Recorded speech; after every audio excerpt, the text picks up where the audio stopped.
Hello everyone, way to humanities में आपका फिर से एक बार बहुत बहुत स्वागत है।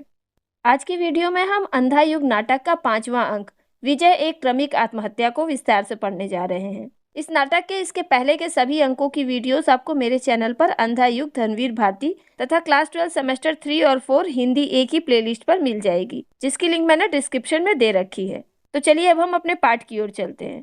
वीडियो पसंद आए तो इसे लाइक और कमेंट कीजिएगा, और जो लोग मेरे चैनल पर नए हैं उनसे निवेदन है कि वो मेरे चैनल को सब्सक्राइब जरूर करें। अंधा युग नाटक के 5वें अंक के आरंभ में कथा गायन के साथ पांडव राज्य की स्थापना का वर्णन हुआ है। कौरव नगरी में युधिष्ठिर का राज्याभिषेक हो जाता है।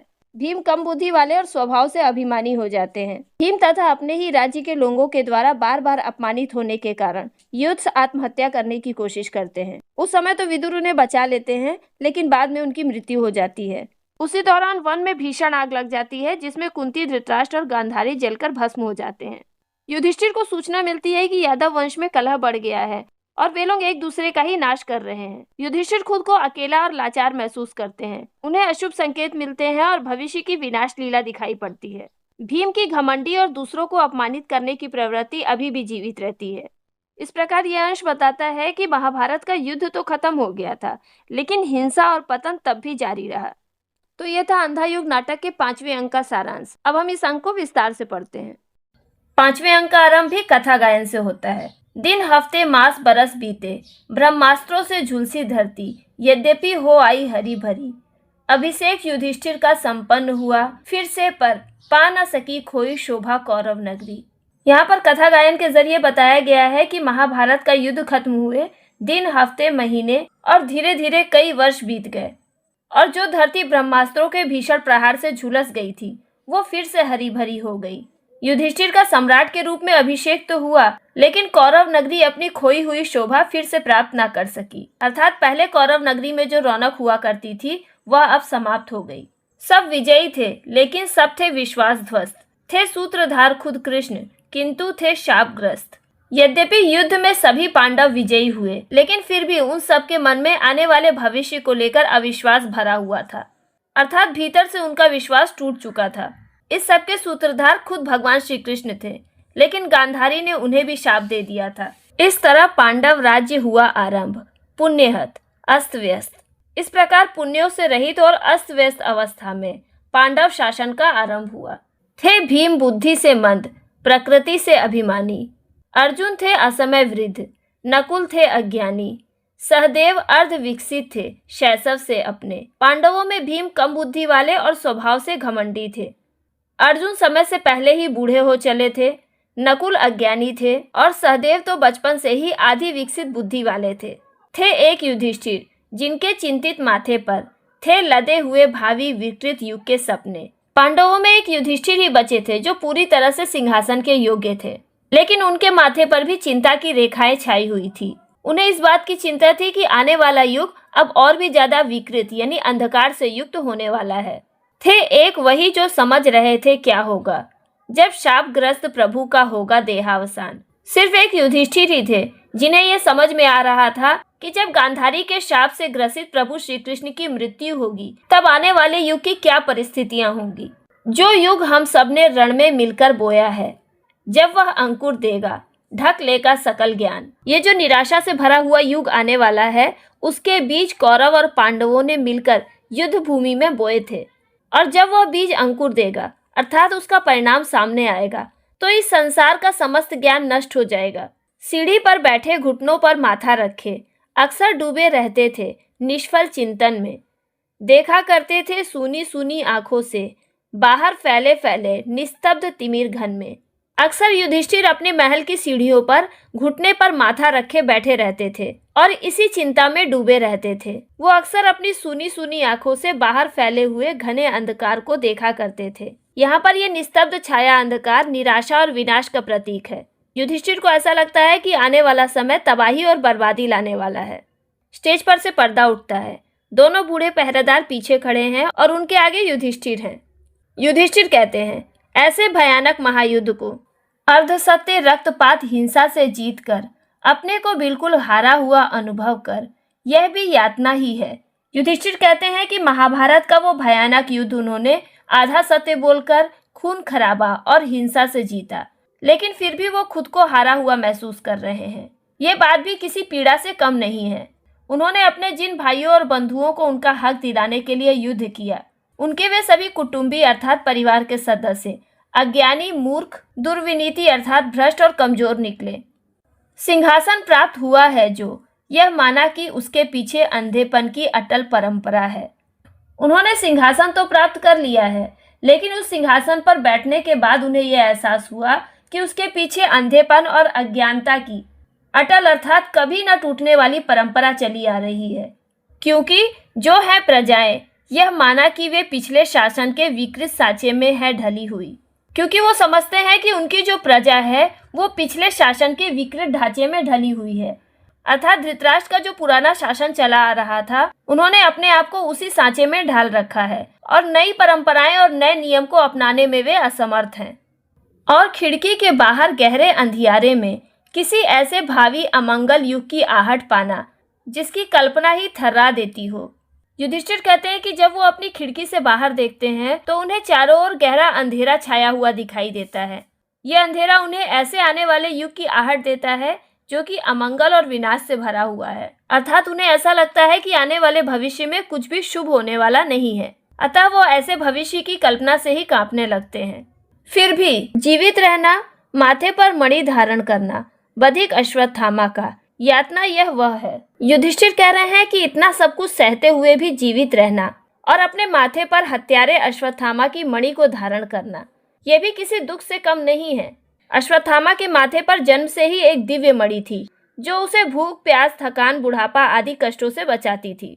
जब अश्वत्थामा ने अपने ब्रह्मास्त्र से उत्तरा के गर्भ पर प्रहार किया तो इससे भगवान श्री कृष्ण क्रोधित हो गए। उन्होंने उसे शाप दे दिया और उससे वो मणि छीन ली।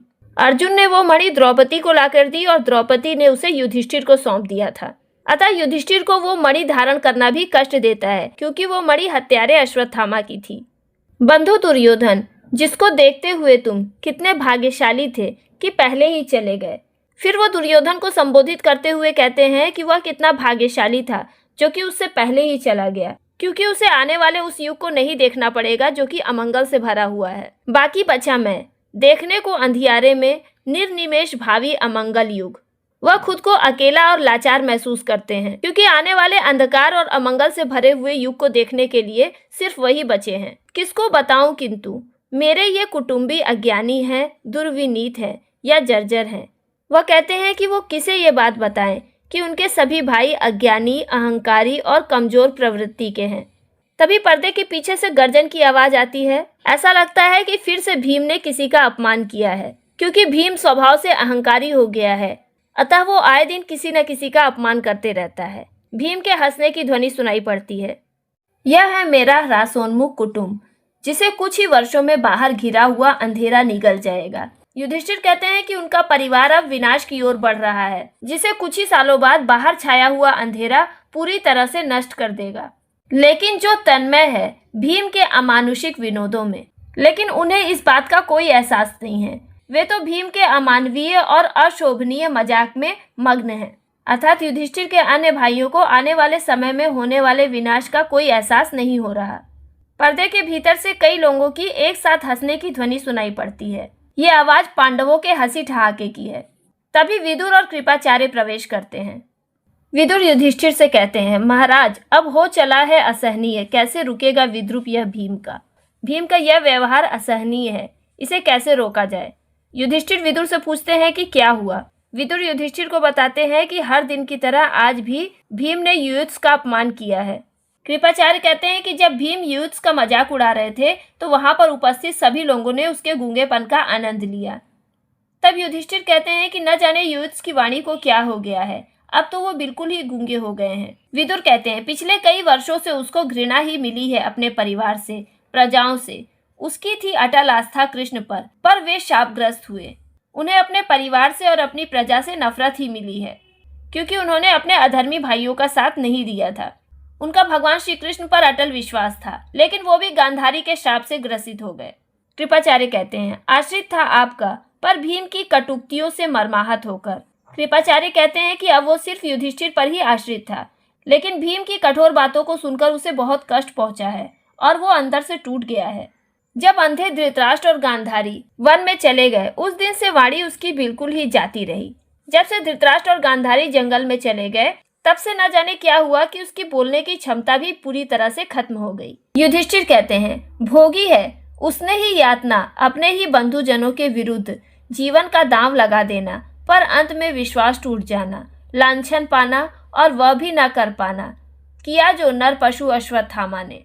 युधिष्ठिर कहते हैं कि युयुत्स असहनीय यातना और कष्ट भोग रहा है। उसने अपने ही बंधुओं के खिलाफ जाकर पांडवों का पक्ष लिया और उन्हीं पांडवों के लिए अपना जीवन दांव पर लगा दिया, लेकिन अंत में उन्हीं पांडवों ने उसका साथ नहीं दिया। इस कारण उसका विश्वास टूट गया। उसके अपने ही बंधुओं तथा प्रजा ने उस पर लांछन लगाया और वह तो वो भी नहीं कर पाया जो कि नर पशु अश्वत्थामा ने किया। फिर से भीम की गरजती हुई आवाज सुनाई पड़ती है। कृपाचार्य युधिष्ठिर से कहते हैं कि वो खुद ही चलकर युयुत्स को सांत्वना दे। युधिष्ठिर और उनके साथ विदुर तथा कृपाचार्य अंदर की ओर जाते हैं और प्रहरी आगे बढ़कर आपस में बातें करने लगते हैं। पहला प्रहरी कहता है कि कोई विक्षिप्त हुआ, अर्थात किसी के मन को कष्ट पहुंचा है। तो दूसरा प्रहरी कहता है कि कोई शाप से ग्रसित हुआ। फिर वो कहते हैं कि वो जैसे पहले थे वैसे अभी भी हैं। उनके देखते देखते राजा बदल गए, लेकिन वहां की स्थितियां बिल्कुल पहले जैसी ही है। प्रहरी आपस में बात करते हैं कि इससे तो अच्छा इससे पहले के ही शासक थे जो कि अंधे थे, अर्थात धृतराष्ट्र का शासन ही अच्छा था। कम से कम वे शासन तो करते थे, लेकिन अब जो महाराज बने हैं वो तो संत ज्ञानी हैं। वो शासन क्या करेंगे? ये तो अपने प्रजा के स्वभाव को भी नहीं जानते। ये तो ज्ञान और मर्यादा की बातें करते हैं, इनका हम क्या करेंगे? क्या उस ज्ञान और मर्यादा को हम पीसेंगे या उसे खाएंगे, ओढ़ेंगे या बिछाएंगे? अर्थात ज्ञान और मर्यादा की बातें करने से क्या होगा? उससे ना तो प्रजा का हित होता है और ना ही उनका पेट भरता है। उन्हें तो केवल अन्न चाहिए। उन्हें एक ऐसा राजा चाहिए जो कि उन्हें उचित आदेश दे। उन्हें एक ऐसा नायक चाहिए जो कि मजबूत हो, भले ही वो जो आदेश दे वो अंधे हो, और उस आदेश को हम चाहे युद्ध का नाम दे या शांति का नाम दे। लेकिन अभी का जो राजा है उसे तो पता ही नहीं है कि उसकी प्रजा को क्या चाहिए। तभी अंदर से युयुत्स को आता हुआ देखकर प्रहरी चुप हो जाते हैं और पहले की तरह स्टेज के विंग्स पे जाकर खड़े हो जाते हैं। युयुत्स अर्धविक्षिप्त किसी कर्णोत्पादक चेष्टाएं, अर्थात वो अशांत दिखते हुए और दया उत्पन्न करने वाले क्रियाकलाप करते हुए स्टेज के एक ओर से दूसरी ओर निकल जाता है। थोड़ी देर बाद विदुर और कृपाचार्य स्टेज पर प्रवेश करते हैं। विदुर प्रहरी से पूछते हैं कि क्या उन्होंने युयुत्स को देखा। प्रहरी नेपथ्य की ओर इशारा कर देते हैं। कृपाचार्य कहते हैं कि वो बहुत ही अभागा है, वह राजमार्ग पर इधर उधर भटक रहा है। विदुर कहते हैं, महलों में उसका अपमान क्या कम होता है, जाता है बाहर और अपमानित होने प्रजाओं से। विदुर कृपाचार्य से कहते हैं कि क्या महल में उसका कम अपमान होता है कि जो वो प्रजा के बीच में जाकर और ज्यादा अपमानित होने की कोशिश कर रहा है। कृपाचार्य कहते हैं, वह देखो भिखमंगे, लंगड़े, लूले, गंदे बच्चों की एक बड़ी भीड़ उस पर ताने कसती पीछे पीछे चली आती है। कृपाचार्य विदुर को बताते हैं कि युयुत्स के पीछे भिखमंगे, लंगड़े, लूले और गंदे बच्चों की एक भीड़ पड़ी हुई है जो उसके ऊपर ताने कस रही है और उसके पीछे पीछे चल रही है। विदुर कहते हैं, आह वह पत्थर खींच मारा किसी ने। विदुर बताते हैं कि युयुत्स पर किसी ने पत्थर खींच के मार दिया है। वो चिंता प्रकट करते हुए उसकी ओर जाते हैं। कृपाचार्य कहते हैं कि युधिष्ठिर के राज्य में नियति है या युयुत्स की, जिसने लिया था पक्ष धर्म का, अर्थात युयुत्स ने धर्म का पक्ष लेकर पांडवों का साथ दिया, लेकिन युधिष्ठिर के राज्य में उसे उसका ये परिणाम हासिल हुआ। विदुर स्टेज पर युयुत्स को लेकर आते हैं। उसके मुंह से खून बह रहा है। विदुर अपने उत्तरीय से उसका रक्त पोंछते हैं। उसके पीछे पीछे वही गूंगा सैनिक भिखमंगा चला आ रहा है जिसे युयुत्स ने महाभारत के युद्ध में घायल किया था। वह युयुत्स को पत्थर फेंक कर मारता है और एक भयानक हंसी हंसता है। विदुर प्रहरी से कहते हैं कि इस भिक्षु को किसने अंदर आने दिया, और युयुत्स को अपने साथ चलने के लिए कहते हैं। भिखमंगा पाशविक यानी पशु के समान इशारे से कहता है कि इसने उसके पांव तोड़ दिए थे, वह उसका बदला क्यों न ले। कृपाचार्य गुस्से में आकर कहते हैं कि युयुत्स ने तो केवल उसके पांव तोड़े हैं, लेकिन आज वो उसे जीवित नहीं छोड़ेंगे। कृपाचार्य प्रहरी के हाथ से भाला लेकर उसके पीछे दौड़ते हैं। गूंगा भागता है। युयुत्स आगे बढ़कर कृपाचार्य को रोक लेते हैं और भाला खुद ले लेते हैं और अपने सीने पर भाले से प्रहार करते हुए पर्दे के पीछे चले जाते हैं। पर्दे के पीछे से युयुत्स की चीखने की भयानक आवाज सुनाई पड़ती है। विदुर दौड़ते हुए अंदर जाते हैं। पर्दे के पीछे से विदुर की आवाज सुनाई पड़ती है, महाराज युयुत्स ने आत्महत्या कर ली है। फिर वो कृपाचार्य को बुलाते हैं। कृपाचार्य वहां पर चले जाते हैं। प्रहरी फिर से स्टेज पर आ जाते हैं और आपस में बातें करने लगते हैं। वह कहते हैं कि चाहे युद्ध हो या शांति हो, रक्तपात तो होता ही रहता है। अगर हमारे पास हथियार होंगे तो वह उपयोग में आएंगे ही, चाहे उनका उपयोग युद्ध में किया जाए या फिर खुद पर वार करने के लिए। अब तक तो ये अस्त्र दूसरों पर प्रहार करने के लिए उठते थे, लेकिन अब ये अस्त्र अपने ही विरुद्ध काम आएंगे, अर्थात आत्महत्या करने के लिए प्रयोग किए जाएंगे। अभी तक तो उनके हथियार निरर्थक यानी बेकार पड़े हुए थे, कम से कम उनका आज कुछ तो उपयोग हुआ, अर्थात इतने सालों से वे प्रहरी अस्त्र लेकर केवल पहरा देते रहते थे। उनके अस्त्रों का कोई उपयोग नहीं हुआ था, लेकिन आज उसका उपयोग यूथ्स ने अपनी आत्महत्या के लिए किया। अंदर से फिर से बहुत सारे लोगों के हंसने की आवाज सुनाई पड़ती है। कृपाचार्य बाहर आते हैं और कहते हैं, इस पर भी हंसते हैं वे सब अज्ञानी, मूर्ख, दुर्विनीत, अहंग्रस्त भाई युधिष्ठिर के। कृपाचार्य कहते हैं कि यूथ्स ने आत्महत्या करने की कोशिश की, उस पर भी युधिष्ठिर के अज्ञानी, मूर्ख, भ्रष्ट और अहंकारी भाइयों को हंसी आ रही है। रक्त ये यूथ्स के लिख जो दिया है उन हमलों की भूमि पर, समझ नहीं रहे हैं उसे ये आज इन्हीं पांडव भाइयों की वजह से यूथ्स पर अपने ही भाइयों के ऊपर हमला करने और उनकी हत्या करने का पाप चढ़ा है। लेकिन उन्हें इस बात का जरा सा भी एहसास नहीं है। वो ये नहीं समझ रहे हैं कि जिस यूथ्स का वो मजाक उड़ा रहे हैं, आज उसकी ये दशा उन्हीं की वजह से हुई है। यह आत्महत्या होगी प्रतिध्वनित इस पूरी संस्कृति में, दर्शन में, धर्म में, कलाओं में, शासन व्यवस्था में। आत्मघात होगा बस अंतिम लक्ष्य मानव का। कृपाचार्य कहते हैं कि यूथ्स ने जो आत्महत्या करने की कोशिश की है, ये व्यर्थ नहीं जाएगी, बल्कि इसकी गूंज पूरी मानव जाति की संस्कृति और सभ्यता में, दर्शन में, धर्म में, कलाओं में और शासन व्यवस्था में प्रतिध्वनित होगी। इसका परिणाम ये होगा कि इंसान का अंतिम लक्ष्य आत्महत्या होगी, अर्थात जब इंसान मुसीबतों से घिर जाएगा और उसे कुछ भी समझ में नहीं आएगा तो वो आत्महत्या कर लेगा।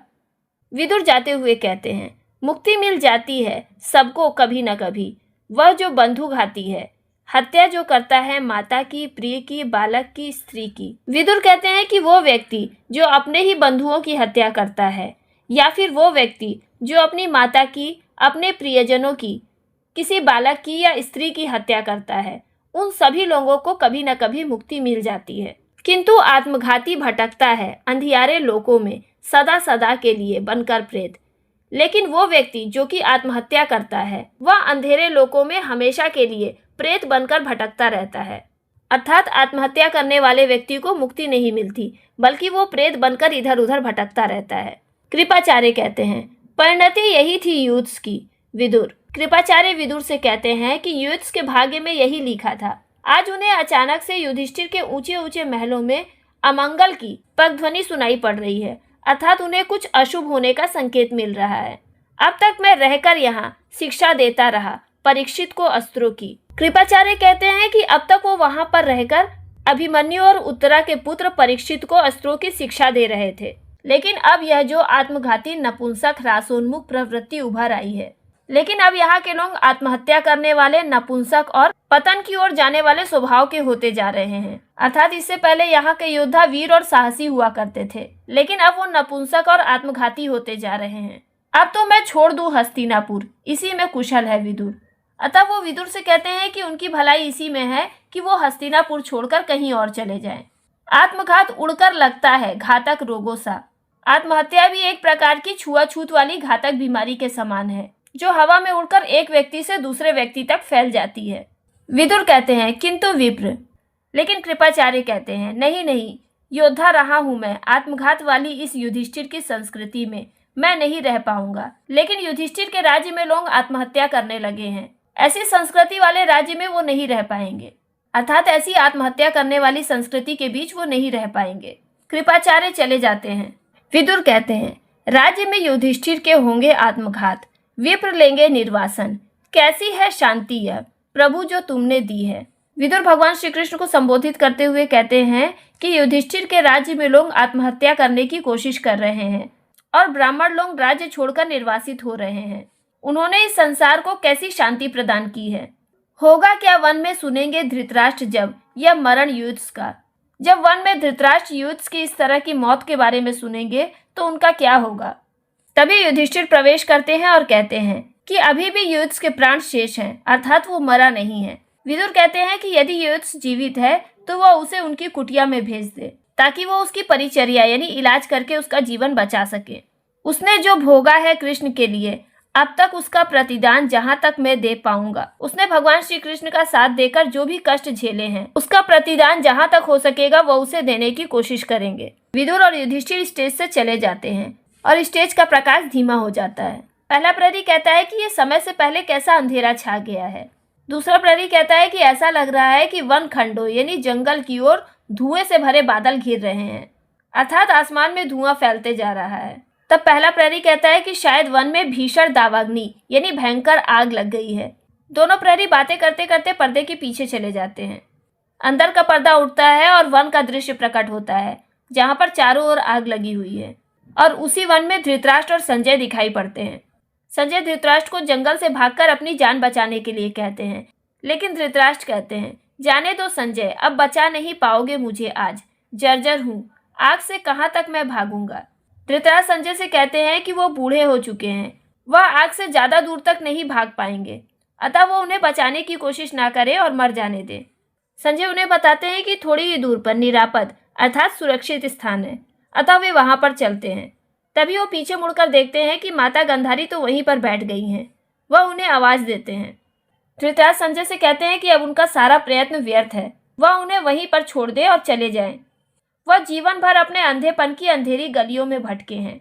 अग्नि है नहीं, यह है ज्योति वृत्त, देखकर नहीं यह सत्य ग्रहण कर सका तो आज मैं अपनी वृद्ध अस्थियों पर सत्य धारण करूंगा अग्निमाला सा। वह कहते हैं कि यह आग नहीं है बल्कि ये प्रकाश का घेरा है। वो जीवन भर सच को नहीं देख सके, लेकिन आज वो अपनी बूढ़ी अस्थियों पर सच रूपी अग्निमाला को जरूर धारण करेंगे।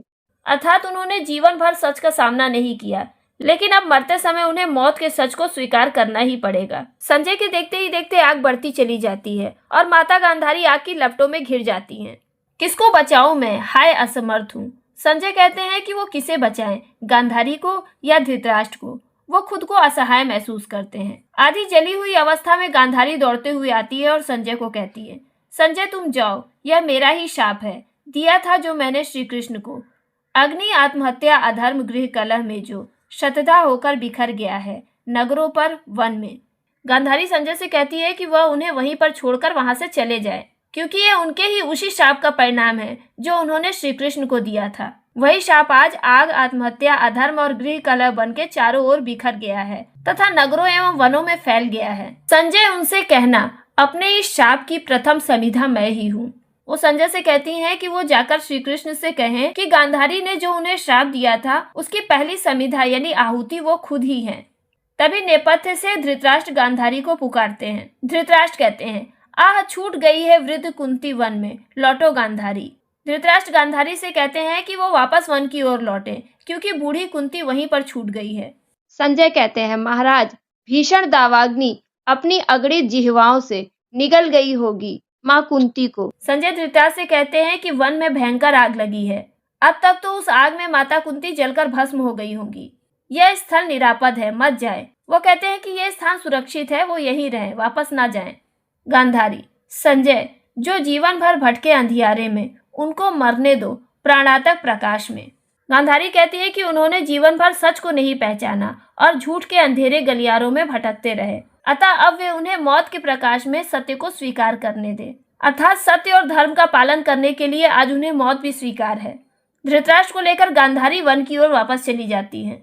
संजय देखते हैं कि पूरा का पूरा आग से धधकता हुआ बरगद का पेड़ धृतराष्ट्र और गांधारी पर टूटकर गिर जाता है। ये देखकर उनके मुंह से आह निकल पड़ती है। वह कहते हैं कि इतना सारा विनाश देखने के बाद भी वो क्यों जिंदा बचे हैं, मुझसे निरर्थक और होगा कौन। आह, उन्हें लगता है कि दुनिया में उनके जैसा निरर्थक प्राणी कोई और नहीं होगा। तभी अचानक से एक जलती हुई डाल टूटकर संजय के पांव पर गिर जाती है। संजय अपना पांव पकड़कर बैठ जाते हैं। तभी पीछे का पर्दा गिर जाता है और कथा गायन शुरू होता है। यो गए बीतते दिन पांडव शासन के, नित और अशांत युधिष्ठिर होते जाते, वह विजय और खोखली निकलती आती, विश्वास सभी घनतम में खोते जाते। अर्थात इस तरह से पांडवों के शासन में दिन बीतते गए। दिन पे दिन युधिष्ठिर और भी ज्यादा अशांत और चिंतित होते चले गए। महाभारत के युद्ध में उन्होंने जो जीत हासिल की वो बिल्कुल खोखली और व्यर्थ निकली और सभी लोगों का विश्वास घने अंधकार में खोते चला गया। विंग से निकलकर प्रहरी स्टेज पर खड़े हो जाते हैं। एक प्रहरी के भाले पर युधिष्ठिर का किरीट यानी मुकुट है। पहला प्रहरी कहता है, यह है किरीट चक्रवर्ती सम्राट का, ये चक्रवर्ती सम्राट युधिष्ठिर का मुकुट है। दूसरा प्रहरी कहता है कि इसे धारण कर लो, क्योंकि युधिष्ठिर ने इसे पहनना छोड़ दिया है। तब पहला प्रहरी कहता है कि जब से उन्होंने इसे धारण करना छोड़ दिया है, तब से हस्तिनापुर में अपशगुन ही अपशगुन हो रहे हैं। तभी दूसरा प्रहरी उसे सावधान करते हुए कहता है कि इसे नीचे रख दो, क्योंकि महाराज युधिष्ठिर आ रहे हैं। युधिष्ठिर और विदुर स्टेज पर आते हुए दिखाई देते हैं। विदुर युधिष्ठिर से कहते हैं कि महाराज, ये निश्चित रूप से अपशगुन का संकेत है। युधिष्ठिर कहते हैं, कृष्ण की मृत्यु से मुझको मालूम है, दूतों ने आकर यह सूचना मुझे दी है, कलह बढ़ गया है यादव कुल में। युधिष्ठिर कहते हैं कि उन्हें मालूम है कि यह अपशगुन भगवान श्री कृष्ण की मृत्यु से जुड़ा हुआ है, क्योंकि उनके दूतों ने उन्हें आकर यह सूचना दी थी कि यादव वंश में कलह बढ़ गया है, अर्थात यादव वंश के लोग आपस में लड़ झगड़ रहे हैं। जैसा कि माता गांधारी ने भगवान श्री कृष्ण को श्राप देते हुए कहा था कि उनका पूरा खानदान आपस में लड़कर नष्ट हो जाएगा, और अब इसकी शुरुआत हो चुकी है। विदुर युधिष्ठिर से कहते हैं कि वो जल्द से जल्द अर्जुन को द्वारिकापुरी भेजें और उस कलह को शांत कराने की कोशिश करें। युधिष्ठिर कहते हैं, विदुर, मैं करूंगा क्या? माता कुंती, गांधारी और महाराज हो गए भस्म उस दावाग्नि में। युधिष्ठिर कहते हैं कि वो कुछ नहीं कर सकते। उनके सामने ही माता कुंती, गांधारी और धृतराष्ट्र दावाग्नि में जलकर भस्म हो गए।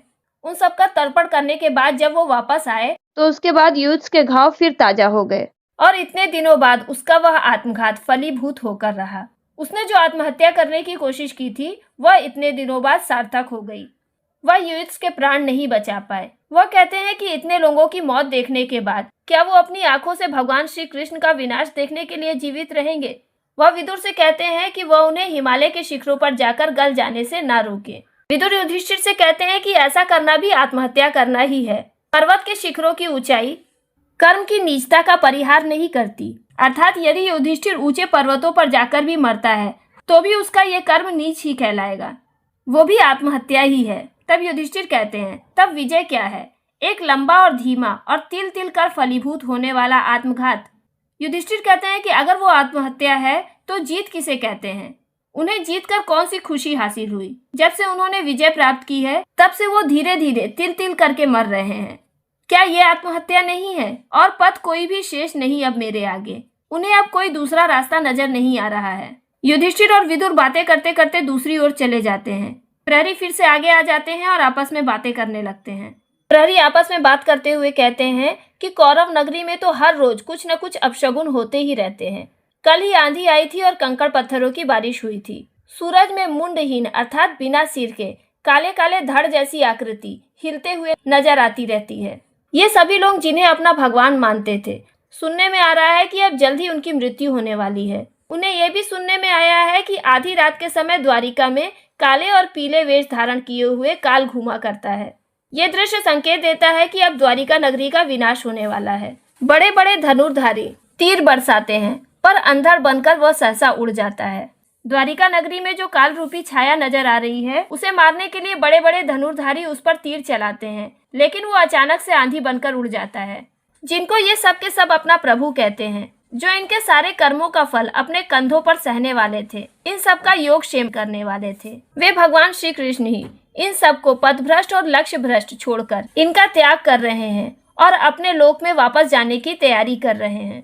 बेचारे ये सब लोग जो भगवान श्री कृष्ण के आश्रय में बैठे थे, वे अब क्या करेंगे? इन सब से तो हम दोनों काफी अच्छे हैं। वे दोनों प्रहरी उन सभी योद्धाओं से खुद को अच्छा समझते हैं, क्योंकि उन्होंने ना तो कोई शोक झेला, ना ही कोई दर्द सहा। वो जैसे पहले थे वैसे अभी भी हैं, अर्थात पहले भी वो शांत दर्शक के समान इन घटनाओं को होते देख रहे थे और अभी भी वो यही काम कर रहे हैं। ना उन्होंने युद्ध में भाग लिया और ना ही किसी घटना में, अतः उन्हें किसी भी प्रकार का कोई कष्ट झेलना नहीं पड़ा। यहीं पर अंधा युग नाटक का 5वां अंक समाप्त होता है। उम्मीद करती हूँ कि इस वीडियो के जरिए आप इस अंक को बहुत ही विस्तार से और बहुत ही अच्छी तरह से समझ गए होंगे। तो वीडियो पसंद आई हो तो इसे लाइक और कमेंट जरूर कीजिएगा। जल्दी मिलते हैं अगली वीडियो में अंधा युग नाटक के समापन भाग प्रभु की मृत्यु के साथ।